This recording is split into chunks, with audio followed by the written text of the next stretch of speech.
This is a hard place to leave. I don't want to leave. This is a beautiful conference and been super valuable. So again, big thanks to Scott and Jane. All right, here on my panel, we've got John Connolly. We've got two Johns. I got John Connolly directly to my left, Chief Counsel to Senator Mazie Hirono. Did not realize you had a Hawaii connection, but we'll talk more about that. Senate Judiciary Committee as well. We've got John Lynn next to him, Senior Counsel, U.S. House of Representatives Committee on Energy and Commerce. Also a good Michigander, literally grew up there and also went to school and law school there. Joanna Thomas, Senior Counsel, Subcommittee on Communications and Technology. Joanna, welcome. And then Courtney Reinhard is virtual. There she is. She actually has the biggest screen. Hi, Courtney. We're waving to you too. Good morning. She is Chief Counsel, U.S. Senate Committee on Energy, Science, and Transportation. So thank you all for coming to this panel. I want to start, Joanna Thomas, with you because there's something that one of the things I love about TPI, and it lifts my spirits, and I don't mean John Denver, Rocky Mountain High, although that certainly does exist in more ways than one based on what I smelled walking back last night. But also the fact that there are Republicans in this room, there are Democrats in this room, there are independents in this room, there are star analysts like Laura Martin in this room that just care about outcomes, and the fact, Joanna, that you guys are all talking, and you may not agree on everything. I get that. But you're talking. You're trying to work through solutions. Talk to us about your policy priorities and how much bipartisanship actually exists in this day and age, because in the media where I sit, it's just people fighting constantly. Yeah, good morning, everyone. Thank you so much for having me. Certainly, the things that do get the most press are when we're fighting and disagreeing. There's no doubt about it. It drives attention and gets views. But the reality is that we also do work together. The Energy and Commerce Committee, where I sit, we take a lot of pride in being able to work on a bipartisan basis to get things done. My boss, Ranking Member Pallone, says all the time that we have our values and we stand by them, but he is not scared to make a deal. We will work with Chairman Guthrie's team when we can to get things done for the American people. We are certainly, and I would say on the committee, the Communications and Technology Committee, where I sit, we take great pride in being one of the most bipartisan subcommittees on the committee. A lot of our issues, we may come from different, have different goals or things we want to achieve, but we are not scared to make a deal and work together. Along those lines, one of our biggest priorities of getting accomplished before the end of this year, and it's something Courtney and John know very well, is FirstNet. For those who don't know, the FirstNet network, or the FirstNet Responder Network Authority manages public safety communications for this country, or helps manage public safety communications. They work with AT&T and have a network. It's a big we worked on a bipartisan basis with Chairman Guthrie's staff to get a bill through the House on a unanimous basis. And we look forward to working with the Senate to get it across the finish line. We're also very focused on our continued oversight of the broadband deployment programs that are housed at NTIA. What specifically on that, Joanna, would you and Pallone focus on the most on broadband? Yeah, we want to get it done. I think there's been a lot of disagreement on. You should come on TV. Yeah, I'm happy to. Anytime, Brian, just call me up. And have to make sure the committee approves that. But yeah, I mean, look, I think there's been a lot of debate about timelines and how quickly things have gotten done. Ranking Member Pallone has not been shy about, we are not pleased that, in January things were ready to go. I think John will have a different perspective of how long it took to get there, but we were ready to go. Louisiana was ready to go in January to start building out these networks. There has been a lot of delay. Things are moving now, and I think what our member said most recently, or at a hearing not too long ago, is we can always have this back and forth of how long it took to get where and where we are now, but the reality is communities need broadband. Broadband is getting built out. We want to see more broadband built out. I think what we're really focused on is the non-deployment funds. These savings, I think we have strong views that cost, or the cheapest technology was not necessarily the focus, the congressional intent of this program, but, we have $20 billion of savings. We are waiting for NTIA to tell us or to give guidance on how that money can be spent. But, that money belongs to the states. States should be able to use it however they, consistent with the law. Administrator Roth promised that the guidance would be out this summer. The summer is almost over, but ultimately we want things to move. We want communities to get broadband. We want broadband to be affordable, and we want to make sure communities, seniors, veterans, under-resourced communities understand how this technology works and get it, make sure that they are using it in a way that is beneficial to them and beneficial to the rest of us. And then NG 911. Okay. Well, John Lynn. Yeah. So You were name checked, so I don't know. I assume she's referencing you. There's two Johns. We got Michigan John. that's right. Do we call you Maine John? right. You went to college in Maine, but are you from Maine? I am not. Okay. Arlington, Virginia. Okay, so we got Michigan John and Virginia John. Why don't we just do Starlink for everything? So, real quick, I do want to respond to something Joanna said. I think we are very proud of our bipartisan tradition at ENC, and looking at the hearings we've done a lot of hearings on a bipartisan basis. We've gotten significant pieces of legislation, including FirstNet, passed through the House of Representatives on a bipartisan basis. I think in my two Congresses at ENC, I can count of, I think, 3 bills that were partisan. 2 of them were the same permitting bill that we tried each Congress, and then the other one was the spectrum provisions of the Reconciliation Working Families Tax Cuts Act. So pretty strong record of bipartisanship here that I think that we've worked together on, from issues like security, broadband deployment, even in permitting we found some areas of agreement on federal lands. So we're proud of that, and we hope to continue that throughout the end of the year. We're going to be prioritizing things like FirstNet, as she mentioned. We have a couple security bills that we want to continue to work on.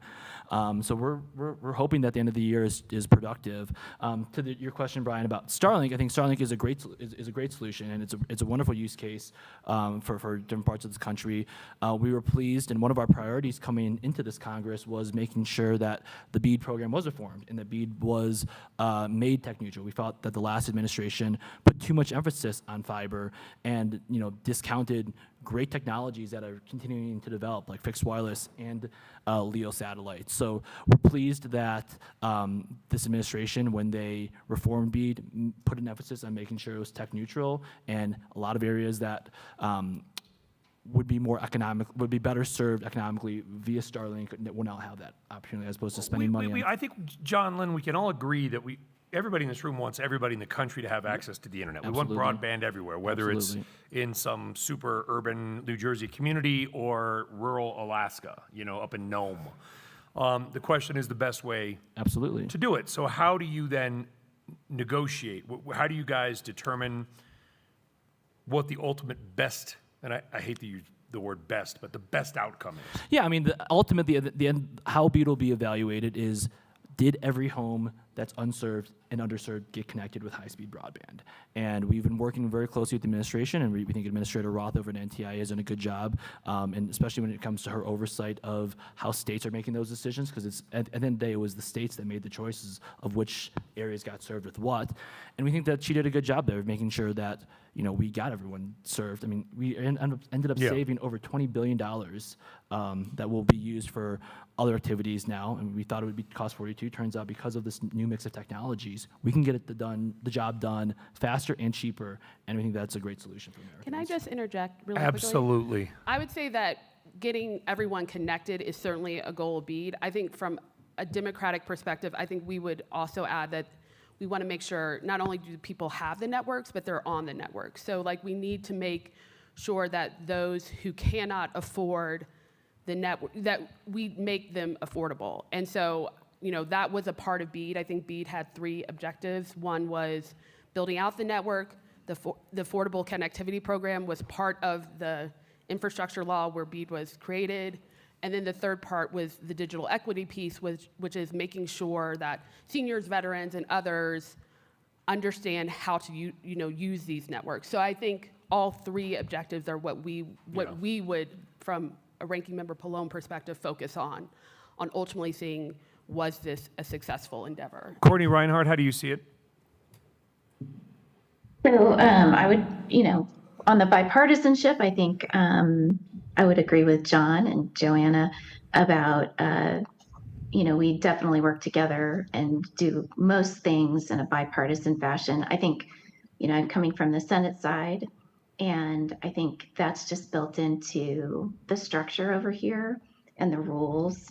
And so most things move forward on a bipartisan basis, and there are rare exceptions, like with the reconciliation, like the One Big Beautiful Bill and things along those lines. But yeah, we especially I think in tech and telecom, I think those issues are much easier than others to get to yes on. So I would say that there are going to be agreements like we're having now with BEAD, or disagreements that we'll have around the edges, but we can all agree that the connectivity is the goal.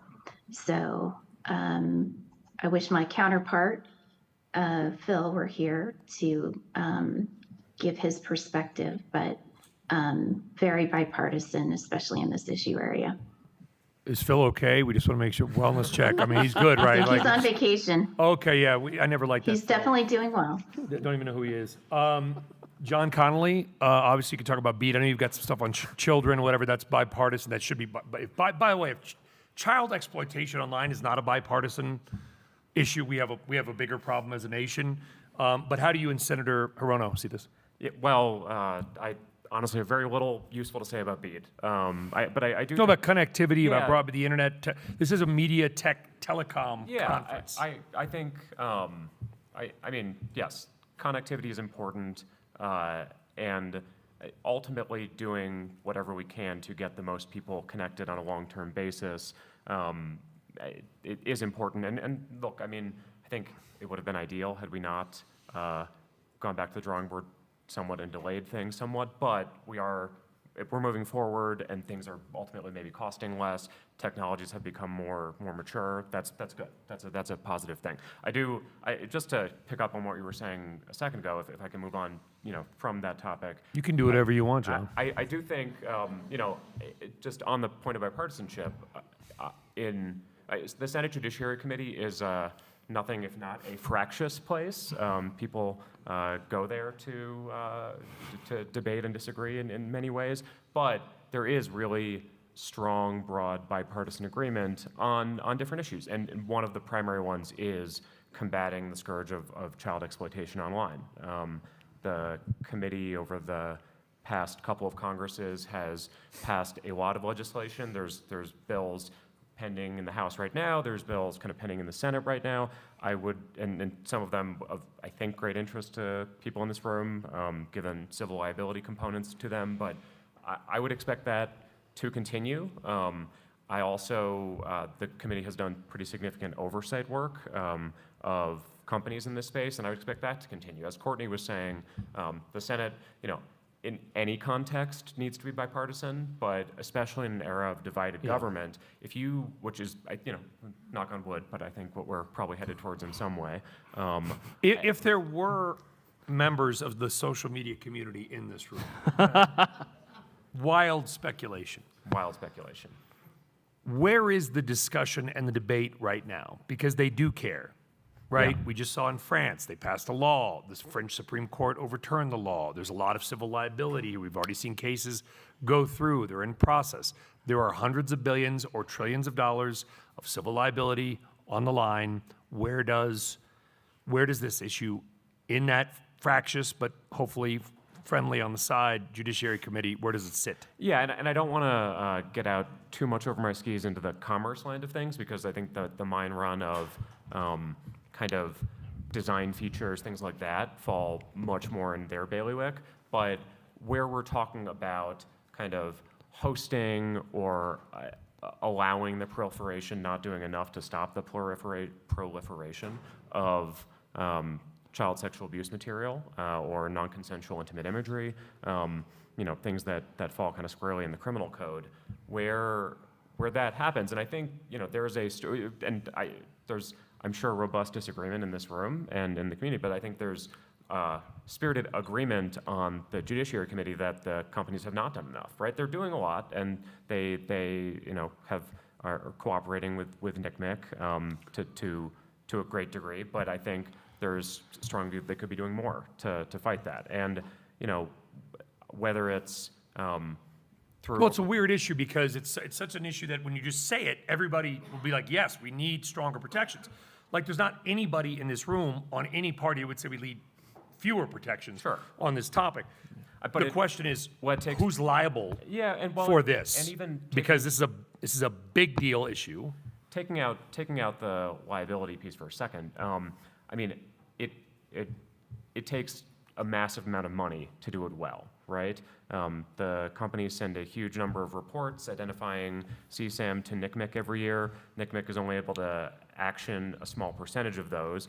Part of that is on us to maybe fund them more, but part of that is also that a lot of the reports contain garbage. So that's some of the legislation is aimed at improving kind of what that reporting.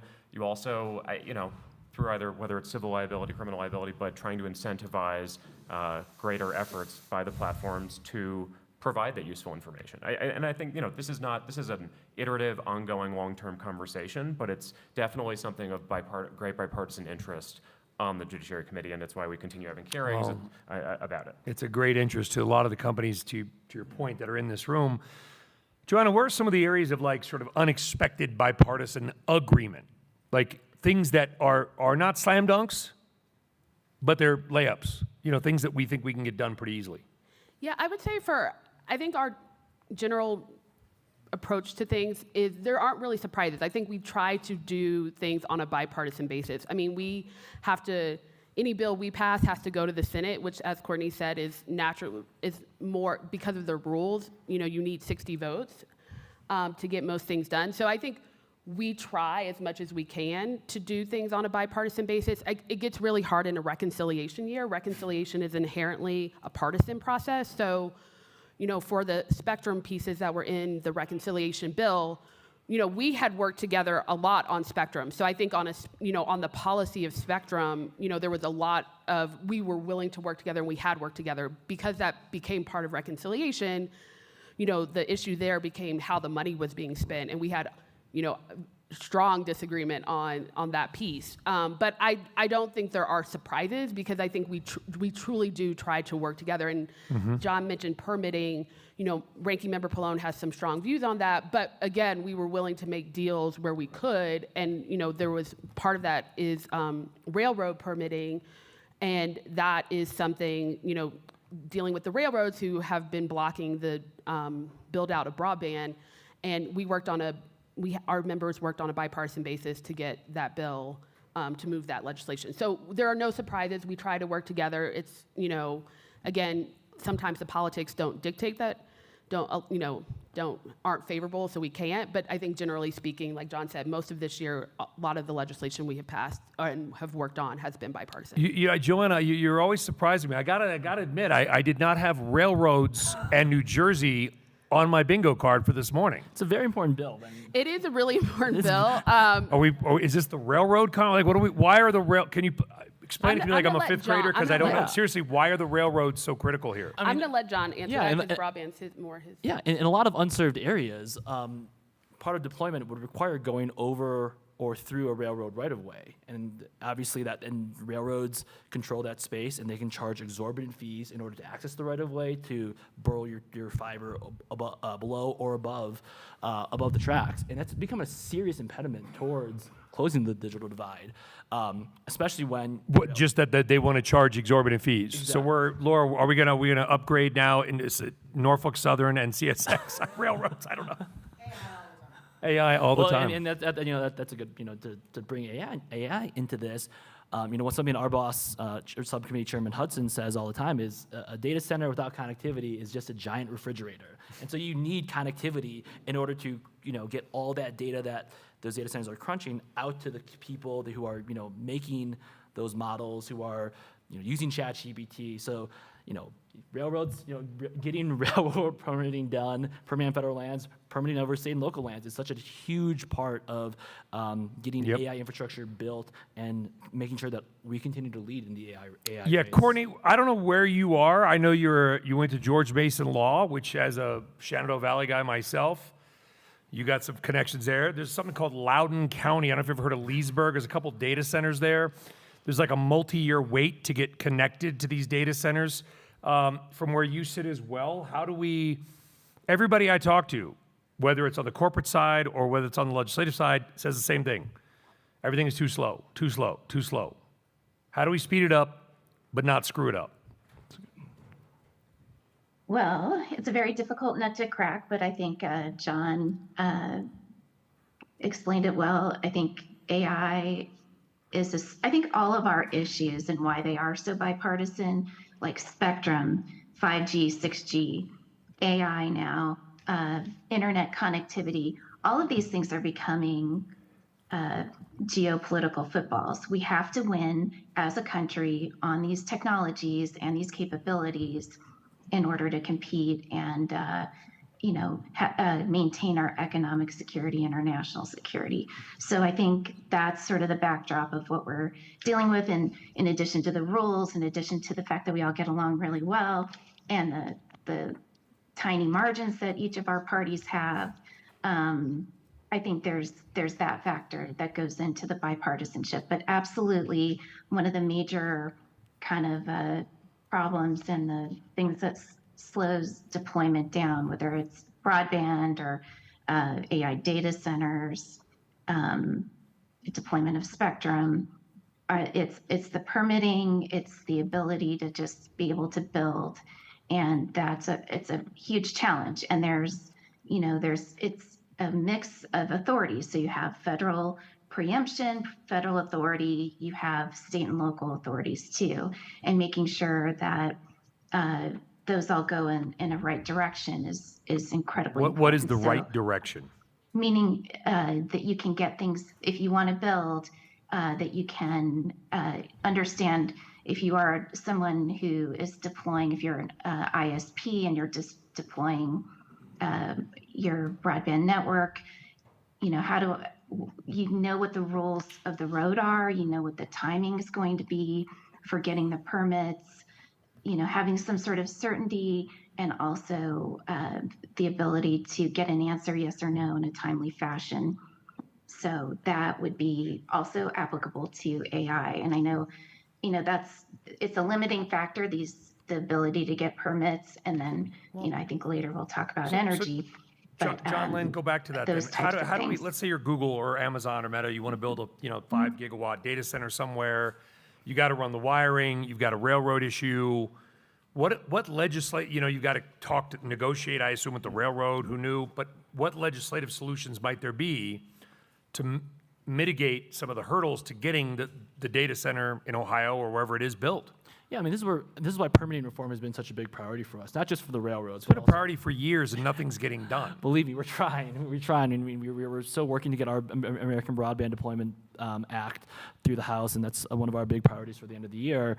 But it's the maze of different agencies you have to go through, state and local agencies. If you're near federal land, you have to go through a federal land management agency to get the permits.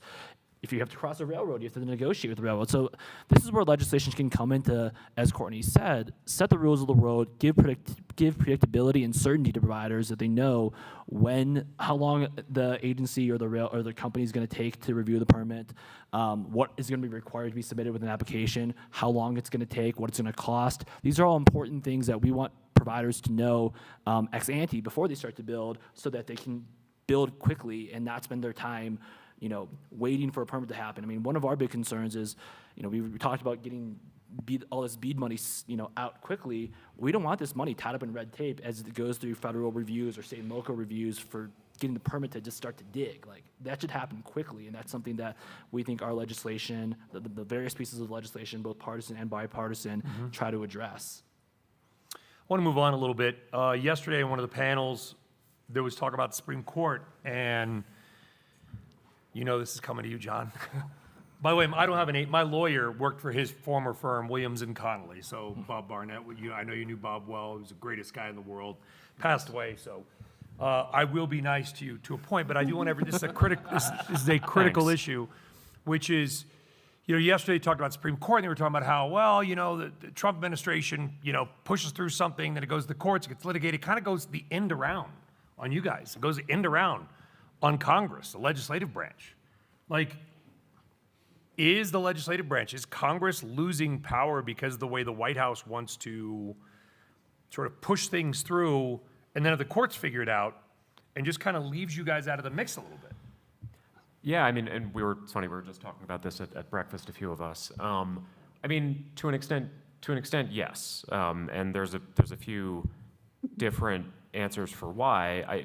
We heard part of it yesterday, but the court has arrogated to itself, in some ways, the power to rewrite legislation. Right? The FTC Act was a legislative compromise, and that included a multi-member commission with the inability to fire or for-cause removal protections.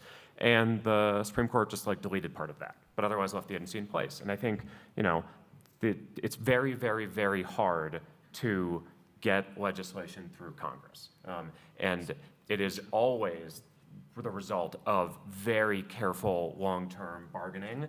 And when you upset, and obviously none of us was here when the FTC Act was written, right?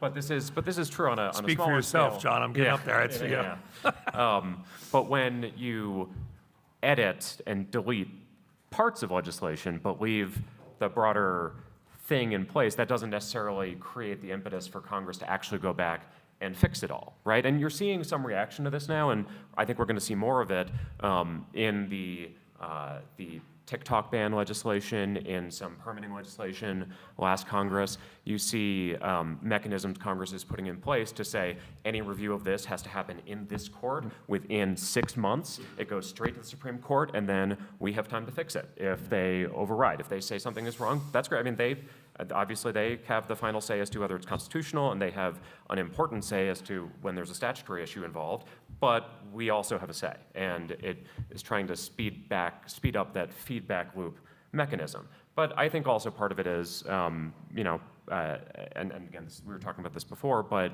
Congress... You have to be faster. I mean, here's the reality. All right, John, Lynn, you and your buddies are going somewhere, and you've got a flight to catch, and you're all packing. You get the one friend who's just slow packing. You're like, dude, if you don't speed up, we're going to miss the flight. You're like, if at some point you leave because you've got to make the plane, and your buddy can worry about it. I think that's what John Connolly here just said about Congress. If you're that slow, not you, not anybody on this panel, but just Congress total, if it doesn't act quickly enough, I don't know if I can blame any executive branch, whether it's this one, the previous one, the next one, or the next one after that, from wanting to just make the flight, right? Get it done. Yeah, I mean, while you guys are talking or packing, right? It's interesting because we hear this complaint a lot. Why isn't Congress acting? But the pace that Congress works at, the slow pace, is a feature, not a bug of our system. I mean, we have. I was actually going to use the term feature or bug, but yeah. Glad I got there first. It's intentionally supposed to be slow. It's supposed to encourage compromise. I mean, we have a country of 300 million people, 230 million people that we represent. Getting them to agree, getting the members of the people they elect to agree, is hard. Especially given the margins that we have and everything like that. So, I think we are still very strong protectors of our Article 1, responsibilities to write legislation, to dictate, to do oversight. And so I think that, and in some ways, the court has kind of even given us more responsibility there with recent decisions like Loper Bright, where they are telling Congress, you have to speak clearly now. You have to be, if you are going to delegate your authorities to an agency, you have to be very specific in what you want them to do. And I think that's a good thing for us. It requires us to speak clearly, to be the voices of the people that we represent. And I think that's a good thing about our system. And can I just add, I feel like one thing that people said yesterday too is well, Congress also needs to have regulatory humility. People are always this technology is moving so fast, you have to be a little bit humble and not, make laws that could become outdated. So I think there's this tension there of wanting Congress to move quickly, but also recognizing that what we're overseeing is moving very quickly and laws can get outdated. And so I think one thing that we certainly think about on the Energy and Commerce Committee, and I'm sure, Courtney is thinking about this on the Senate and John too, is how can we create laws that can stand, maybe not the test of time, but for a long time. And because it does take a lot of work to get something passed, and you don't want it to get outdated, immediately. So I think there's this real tension that we struggle with, on a regular basis. And I'm echoing a point that was brought up last night on the panel about state legislation, but everyone in this room should want Congress to strike these bargains and do this legislating, because if it is being done, by administration to administration, that's not going to be predictable. Right, absolutely. It's going to swing wildly back and forth, and to the extent that we have dismantled the independent administrative state, the swings are only going to be broader. And of course, states are going to step into a vacuum. If Congress is not legislating, states have the police power. States can generally, I mean, I know, there's a lot of litigation. But about yesterday, how far states FTC can Chair go. Ferguson said, I think what he said was that the district courts have too much power. I think if there's a Democrat in the White House, he would feel very different. Yeah, and he Like, did. I As, What? as the Solicitor General of What? Virginia, when he was suing, asking for TROs, he felt differently as well. But we don't need to get into that. You can get into that if you want. It's good stuff, man. But But Courtney, listen, I know this. Time is not on our side, not on this panel, by the way, or on AI, because this is and listen, the media is always like, well, it's the most important everything. Everything is not the most important everything. But I think I would editorialize, Courtney, that AI and AI regulation is arguably one of the most important technological innovations of the last century or last 100 years. You guys need to get it right. I know that technology and the companies in this room that are not on the Hill, they move quickly. There was some redheaded dude that started this thing called the Facebook, where he said move fast and break things. Things did get broken, all right, but they did move fast. So how do you guys manage on your side being fast enough that you don't get completely ignored in the legislation, but also getting it right? It's an easy layup question for you, Courtney. Well,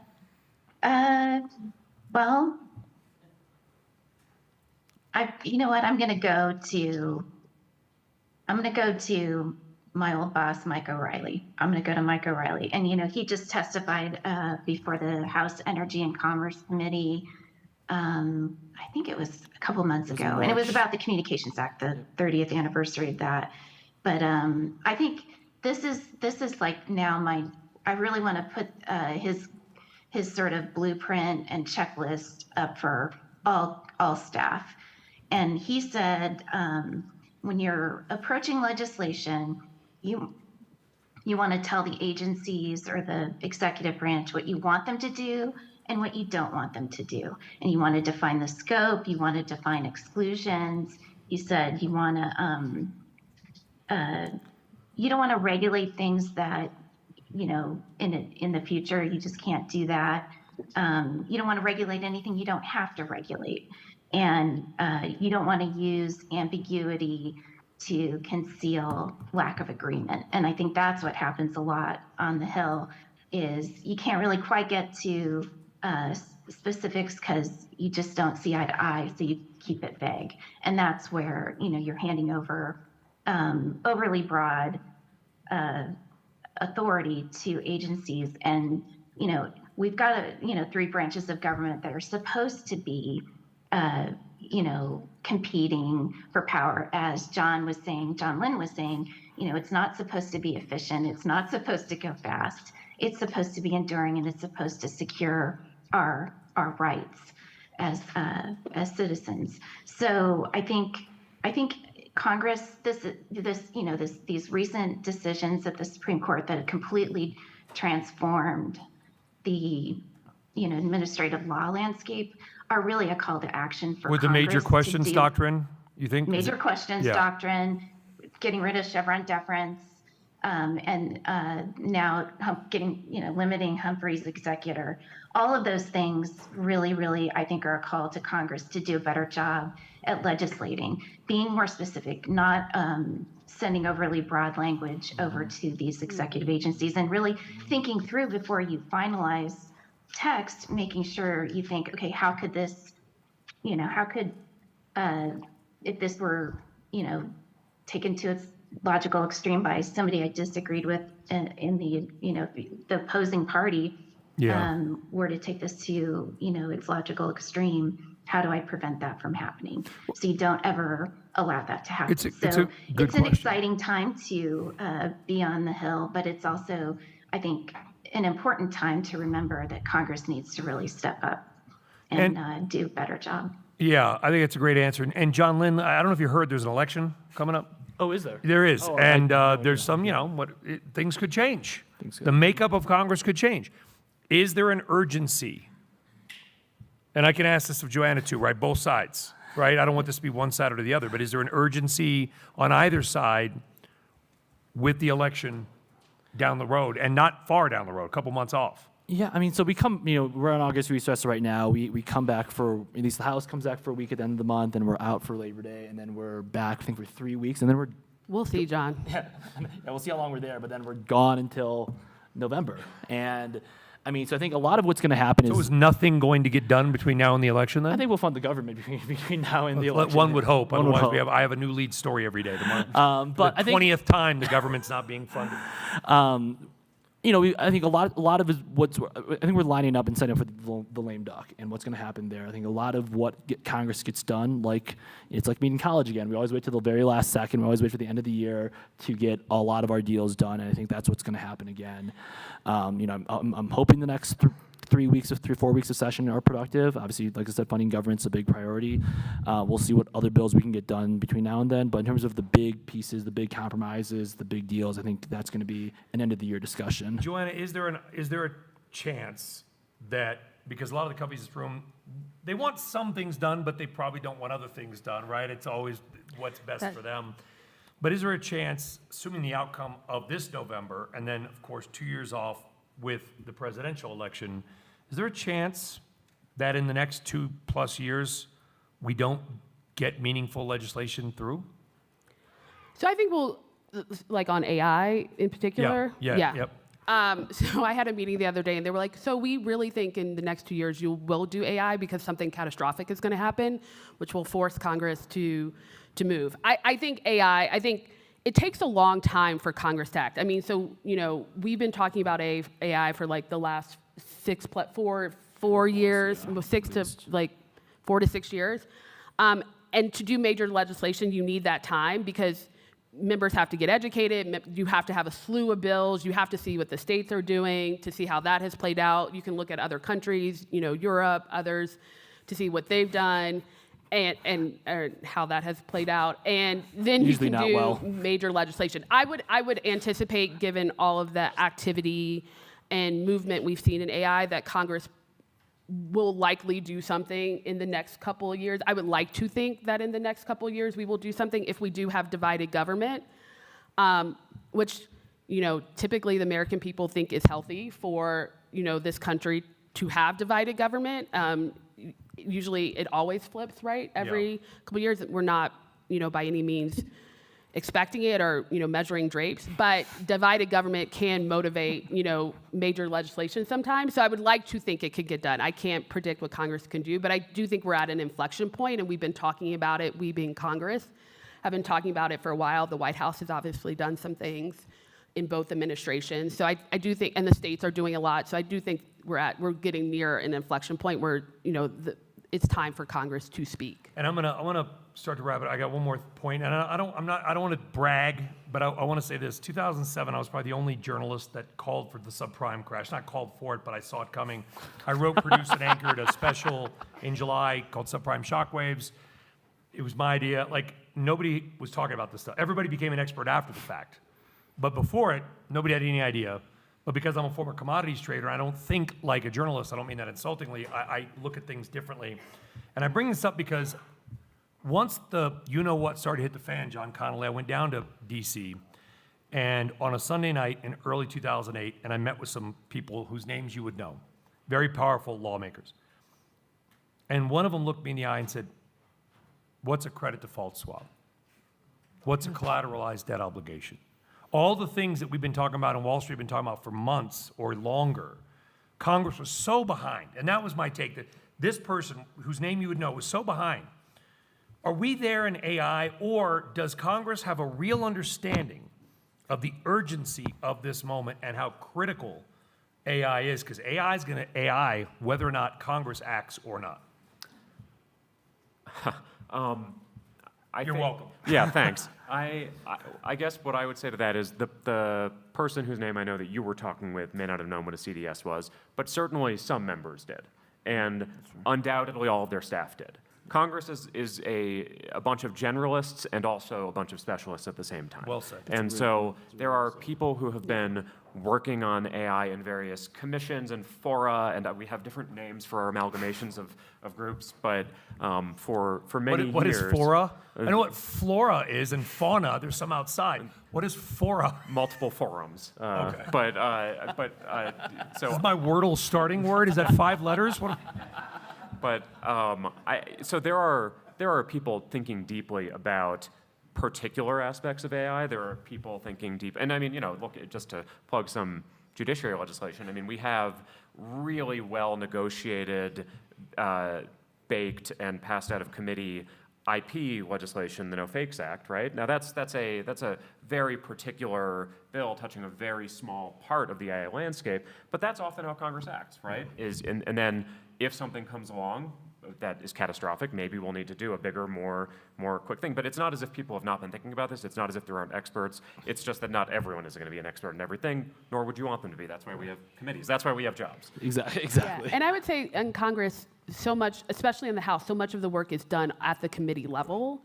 So, whether one member and, their staffers know about certain things is not irrelevant, but it's not necessarily like where the action is going to happen. A lot of the negotiations, the hard work, the meetings with the industry, the public interest, the, academics, that happens at the committee level. Yeah. And I'm going to wrap it up with that. And I will say that one thing, and I want to thank everybody on this panel for their insight and their hard work behind the scenes as well, is that coming here for me, and I know less than all of you about these topics, I'm a blimp literally hovering above it all, kind of looking down, is that from my perch in the media, it does give me hope and optimism that there are people like yourselves that are really focused and smart and hardworking behind the scenes, talking to each other, hanging out, getting stuff done. And I feel like that's a story that probably needs to be told a little bit from my side of the perch, and I will do my best to do it. But in the meantime, I do want to thank Courtney. I want to thank the Johns, John Lynn, John Connolly, Joanna Thomas, Courtney Reinhard. A big hand of applause for our panel this morning. Thank you all very much. Now I'm going to be that guy that packs and doesn't miss the flight, right? Thank you all. Thank you, Brian. Bye, Courtney. Oh, Is it a break time? How long is the break? I know, I gotta go finish. Apparently there's a 15-minute break. So Enjoy good to see yourself. the panel. Good job. Nice work. Thank you. Thank you so John, much. thank Joanna, thank you. I'm happy to come on air anytime, assuming I get an approval. Are you in New Jersey? No, I'm